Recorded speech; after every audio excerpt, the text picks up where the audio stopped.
Les défis qu'on a rencontrés lors de cette mise en œuvre étaient le délai un peu concentré.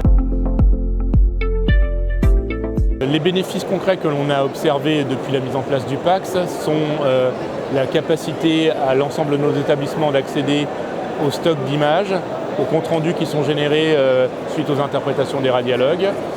On a aussi des avantages avec l'archivage qu'on a mis en place vers notre site d'archivage externe porté par l'ARS.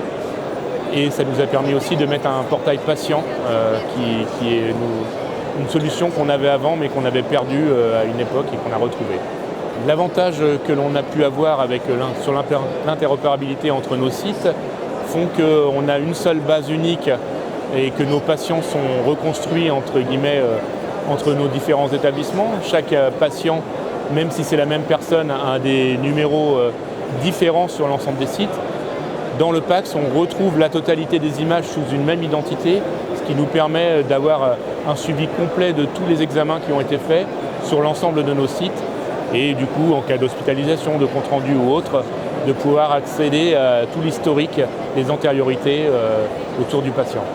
Les défis qu'on a rencontrés lors de cette mise en œuvre étaient le délai un peu concentré puisqu'on avait à tout prix besoin de le mettre avant la fin d'année pour ne pas retrouver un nouveau cycle de maintenance. Et du coup, on a un projet qui a été mené en quelques mois. Ce type de projet, normalement, je pense, demande un peu plus de temps pour le faire, mais grâce à toutes les bonnes volontés, y compris celles des équipes qui nous ont accompagnés au niveau du projet des déchets d'Edalus, on a pu réussir cet objectif-là.